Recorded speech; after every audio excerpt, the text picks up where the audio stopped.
It's good to be here. I really appreciate the invitation, and I've looked forward to coming for some time now. I've never been to Idaho, and this is my first time, and it's beautiful here. I understand why you live here.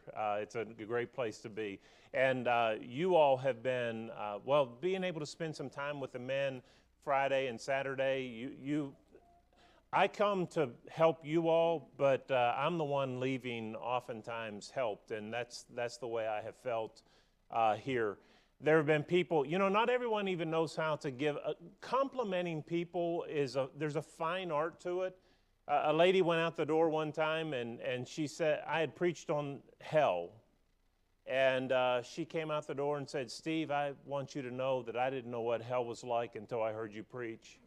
And I don't know if that was a compliment or an insult.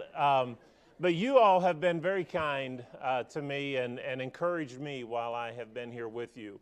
I did want to say this. Whenever I go somewhere for the very first time, I go ahead and answer 2 questions, and that way you don't have to think about it, and maybe it will help you to listen some more. And so here are my answers to the 2 questions. I'm 6'6", and yes, I played basketball. Can we be done with that? Since I've been here, people have said, how tall are you? And you just cleared that door frame, when you walked in, and all those kind of things. A little boy was telling me, wow, you're taller than my mommy, and all those kind of things. But I'll tell you, I've lived with being tall all my life. People will come up to me, and they'll get right next to me and kind of size me up and then poke me in the ribs and say, how's the weather up there? And they'll slap their leg like that's the funniest thing and new to me. I've never heard that one, So years ago, I decided I'm going to work on a comeback to all this stuff. And so I was on a lectureship in West Virginia. And when I got done, I didn't even get out of the pulpit. I stepped off to the side, and this guy comes up and just bumps into me, looks up at me and says, how tall are you anyway? Just hateful sounding. And I said, I'm 6'6", and he said, I bet you played basketball. And I said, yes, I did. And with that, he just turned and started to walk off the pulpit. And I said, well, wait a second, how tall are you? And he said, I'm 5'4". And I said, I bet you played miniature golf. Well, he didn't do what you just did. So I'm just telling you, I'm ready for you. If you want to go there, we can go there. I had a lady go out, an older lady one time, and she said, young man, how tall are you? And I said, I'm 5 foot 18 inches. And she shook her head and said, I could have sworn you were over 6 feet. But, oh, well. I'll tell you one more. I was in Walmart.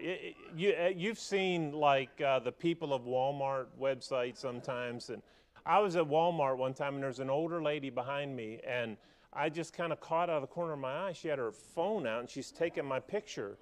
And so I turned around, and she said, oh, I'm sorry.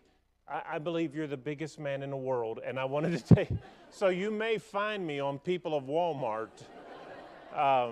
Anyway, it's good to be here. And here's what I want to do this morning. I want to talk to you about seeing through the eyes of Jesus. You all, myself included, need to see and develop the perspective that Jesus had, to be able to see through his eyes and see as he would see. My wife is very different from me in terms of perception. She sees things in ways that I don't see it. We went to a movie one time, sat down, just got seated, and sometimes they scroll credits, at the beginning. And as they're scrolling these credits, there's this little scene going on behind it. And she started crying. I mean, we hadn't even started in the movie. We're in the credits, and she starts crying. And I'm like, I don't get it, but she's a whole lot more sensitive. A few years later, I took my youngest daughter on a daddy-daughter date, and we went to the movie. We went to see Up. You know what I'm talking about? And when that first came out. And we were having a big time, and then that movie started. And that first, 5 minutes, I'm like ready to explode in crying, and it took every bit of strength I had not to just lose it. And so I go home and I tell my wife, "You got to go see this movie." And she said, "It's a cartoon." I said, "I don't. It'll get you." And she said, "I'm not gonna, a cartoon-ish kind of a movie is not going to bother me." So I took her. Oh, it was awful. She was really upset for a while, and she won't watch it when it comes on TV. But my point is, she sees things differently than I do. And I'm just saying this, if we would see like Jesus sees, we would view life differently. Things that sometimes we laugh at, we wouldn't laugh at if we had the perspective of Jesus. And things that, don't faze us at all would break our hearts if we could see through the eyes of Jesus. And so I want to give an example of that today from the book of Luke. If you have your Bible, go ahead and open it to Luke chapter 7. And I want you to see an occasion in the life of Jesus that where he saw what no one else saw. And I want us to be able to develop that. Our neighbors, our friends, need us to see like Jesus sees. In Luke chapter 7, there is a Pharisee who asked Jesus to dinner.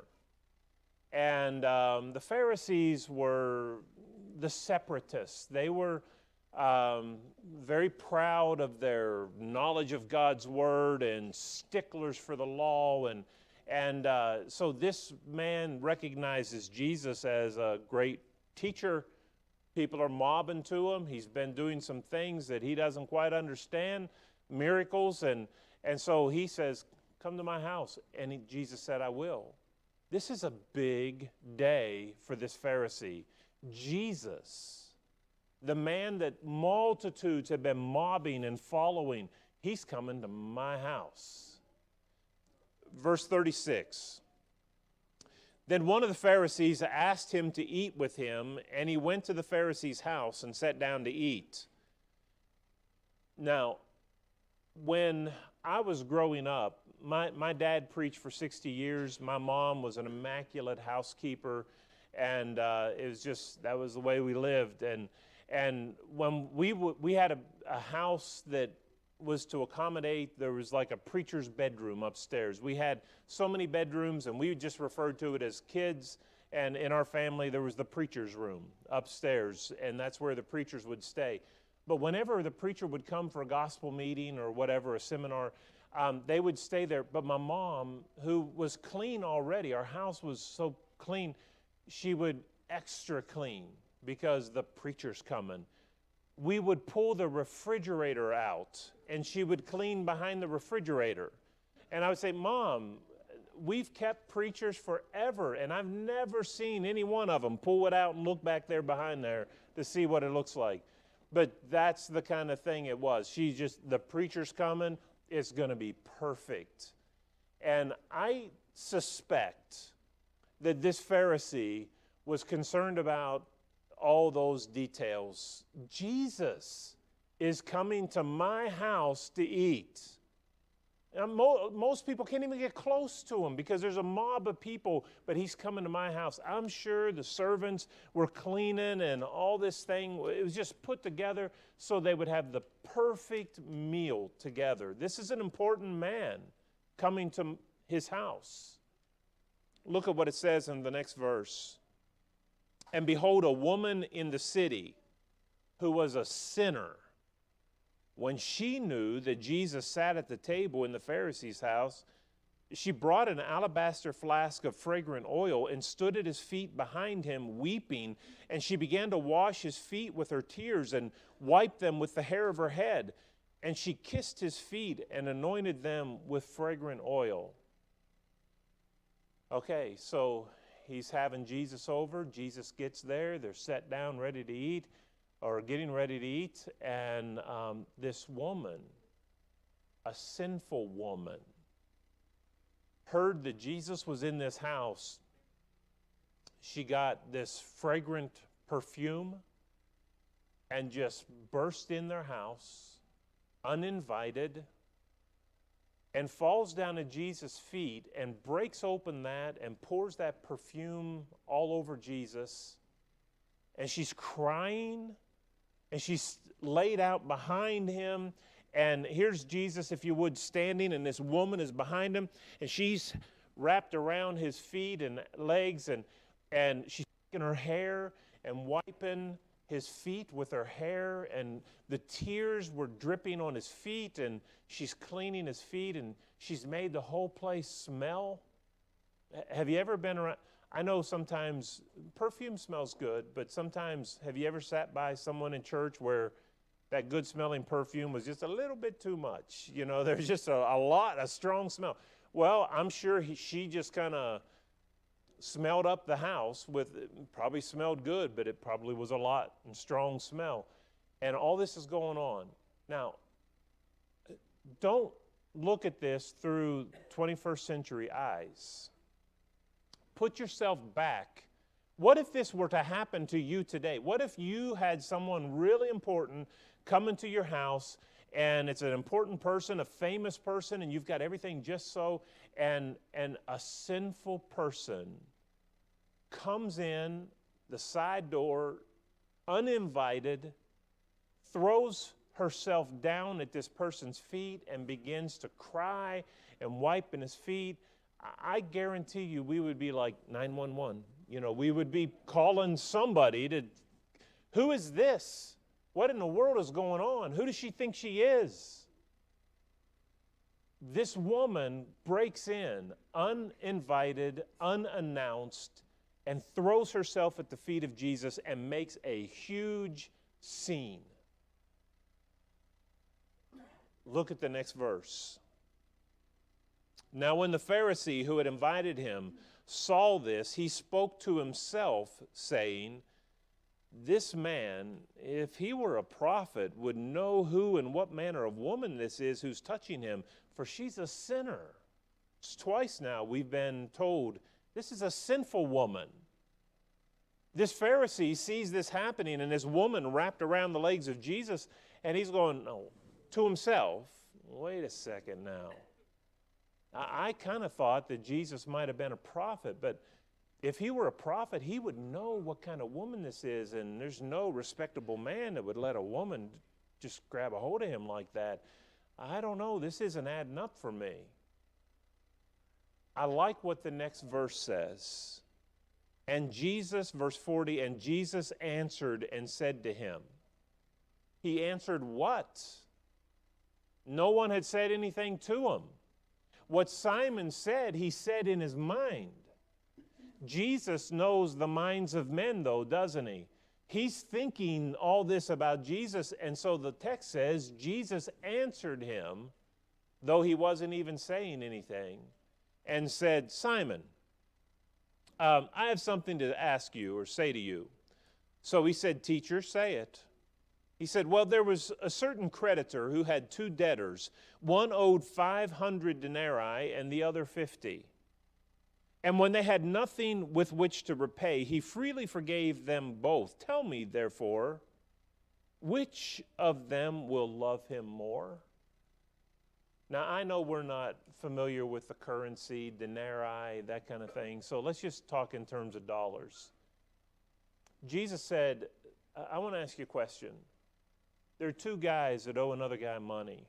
One owes $500 and the other owes 50. The man forgives both of them their debts. Say, "Don't worry about it. You don't need to pay me. We're good." Who will love that man the most? Well, Simon answers and said, I suppose the one whom he forgave more. And he said to him, "You have rightly judged." Makes sense. The guy that was forgiven more would seem to practical, obvious that he would love more.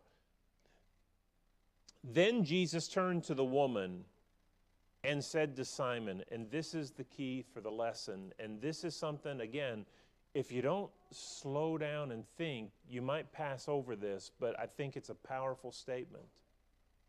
Jesus now turns to the woman. Remember, the woman is behind him? And he's been talking to Simon. And so Jesus turns to the woman, which meant he would have turned his back to Simon. And he faces the woman and he says, Simon, do you see this woman? What kind of a question is that?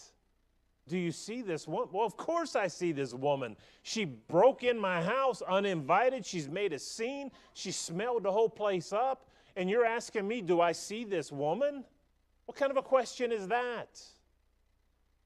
Well, I believe Jesus asked that question because what Simon saw is not what Jesus saw.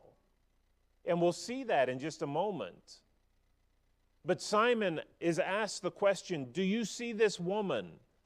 I entered your house. You gave me no water for my feet, but she has washed my feet with her tears and wiped them with the hair of her head. You gave me no kiss, but this woman has not ceased to kiss my feet since the time I came in.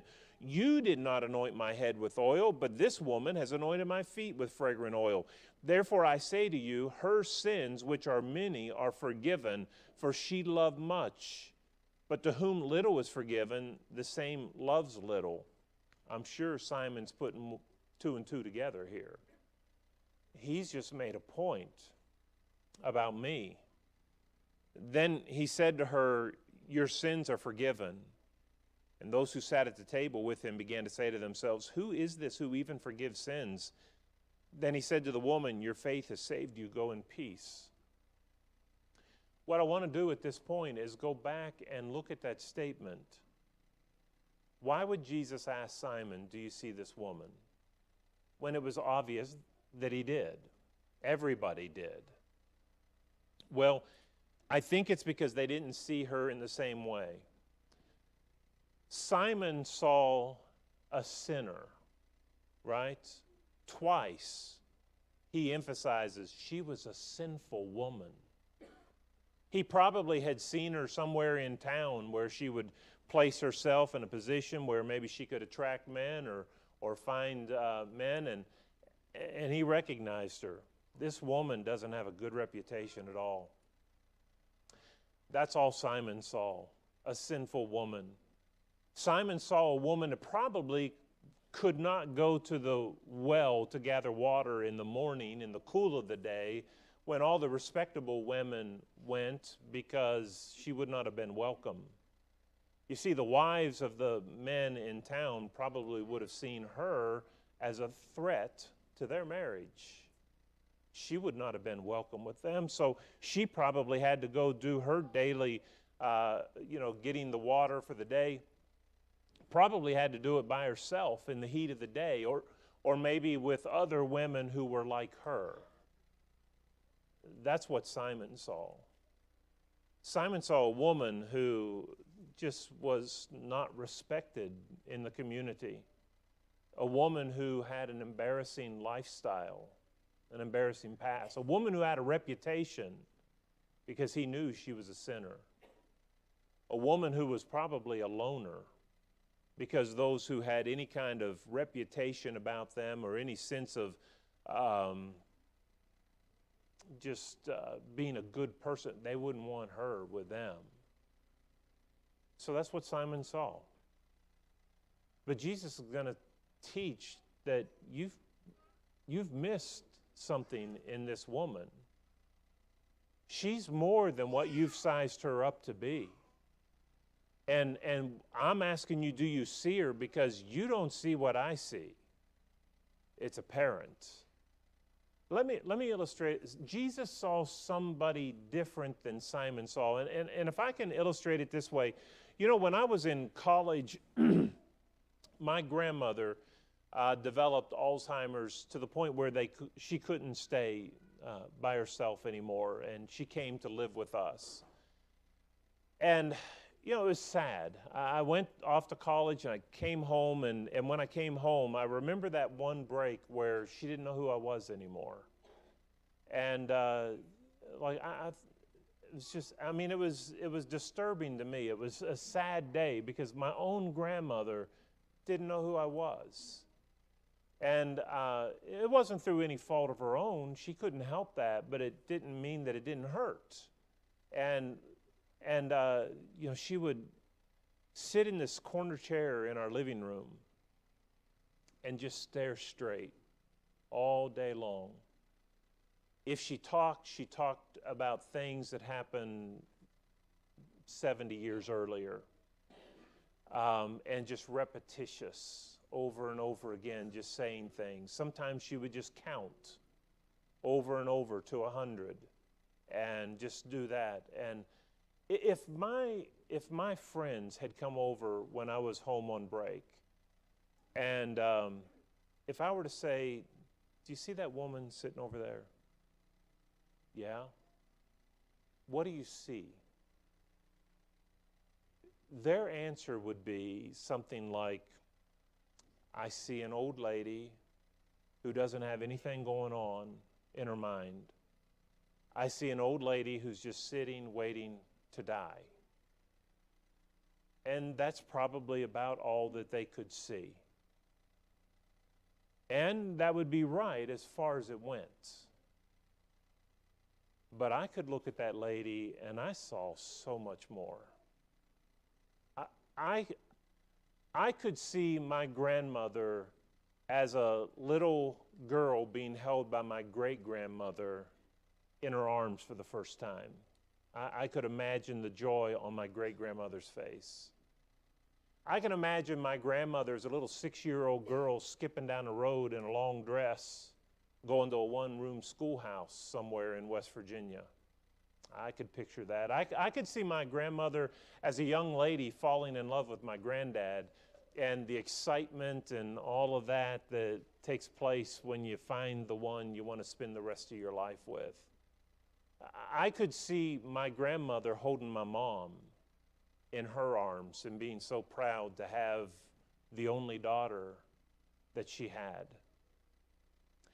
When I think of my grandmother, or when I would see her in the corner of the house, you know what I would see? I would see a little glass cookie jar with a green lid about that big.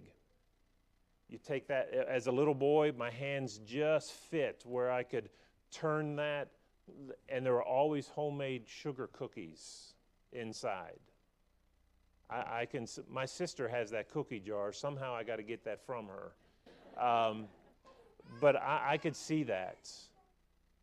When we would visit it at Christmas time, we would go down into the basement of the house, and they didn't have, central air and heat and so forth, and they had these little gas stoves on around the house, and that gas stove in the basement, and it was in the wintertime, and it was cold, and there was a bed for my sister and myself to sleep in, but Grandma had made, a gazillion quilts in her life, and she would just pile quilt after quilt after quilt on you, so you weren't cold. You couldn't roll over because of the weight, but you weren't cold. I could see all that. My friends couldn't. All they could see is a dying woman. But I saw so much more. And if you can understand that, then you can understand what's going on with Jesus and Simon. Because when Simon looks at this woman, all he sees is this sinful, shameful outcast who has broken into my house and disrupted my get-together. Jesus saw something completely different.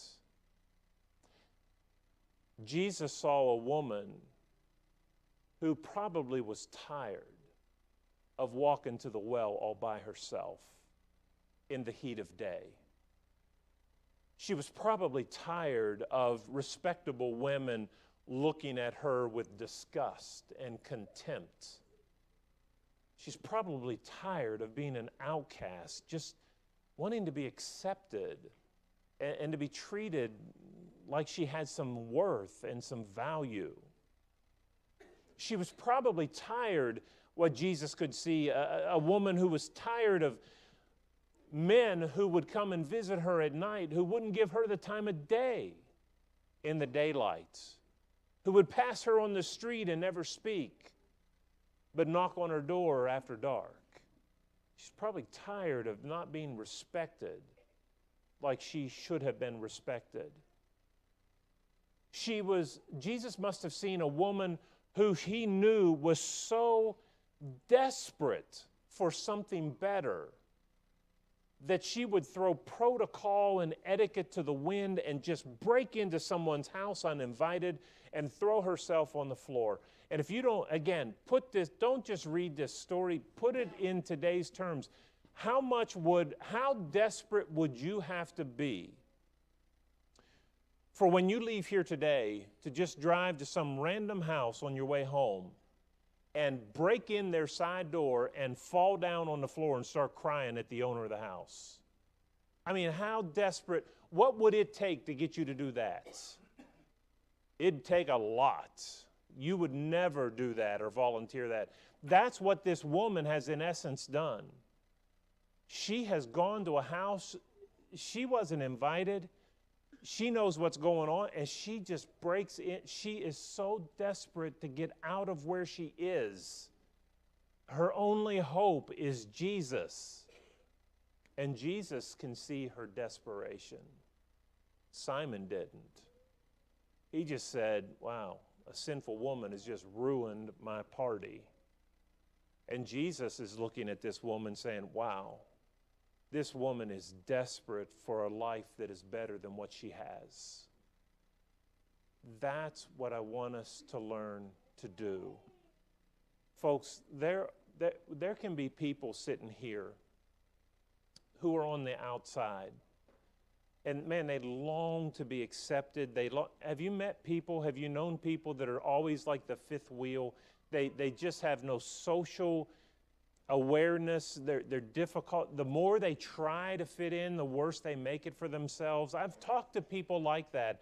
I've had a lady say to me in my office one time, I know I'm odd and I know that people don't want to be around me. And when I try to like find my way in, I just make it worse. I say something and it just makes it worse. And I'm tired of being on the outside.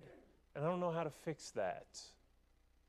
See, the thing that bothers me the most about that is that we kind of think, well, those strange people like that, they're not aware that they're strange. Yes, she was. And she needed affirmation in her life. But the Christians around her were like, oh no, don't look that way, here she comes. Okay, shoo, she walked on by. That was close. I thought she was going to come and join our conversation. Have you ever done that? Wait, don't answer the phone. Don't answer the phone. That's so-and-so. She'll keep me for 20 minutes. I know she will. I don't want to talk to her. Have you ever done that? You see, there are people that it's real easy to see what's on the surface. Yeah, they're an interruption. They're a drain. It's tedious. But do you suppose Jesus sees more in them than what we're seeing? Do you suppose when he looks at those people, he sees deeper than what we're seeing? I think he probably does. I want us as God's people to be able to reflect the image of Jesus more perfectly. And to do that, I've got to see through his eyes. I've got to learn to see people not as interruptions to my schedule, not as drains on my time and my emotional well-being. I need to see them as people created in the image of God who are eternity bound, who need help. That's how Jesus sees people. And that's how I want you to see people. I want you to see your neighbor as that person that God loves and wants to go to heaven, and not as the guy who, doesn't mow that strip between your house and his house and makes you have to take an extra strip. I want you to see people as Jesus sees people. And if you do, you will be more Christ-like than you ever have been before. And that will translate into people coming to know Jesus and having a hope of heaven, who otherwise would have drowned in their desperation and in their lostness. Let's be the hands, the feet, the eyes of Jesus while we're here on earth. He's gone, but he's left a church behind to do his business. And we need to continue that business, that agenda of Jesus, and we can't do it unless we see like him. If you're here this morning and you're not yet a child of God, I hope you obey the gospel. Jesus said, "He that believes and is baptized shall be saved." I trust him, and I believe he'll absolutely do that. If you haven't done that today, or yet as of today, I hope you'll do that this morning. If you're a child of God already but unfaithful, and maybe you haven't been the disciple you need to be, and you want to draw a line in the sand and say, you know, I want to do better. I want to be a better learner, a follower of Jesus. And will you pray with me to that end? We'll be happy to pray with you if you'll come as we stand.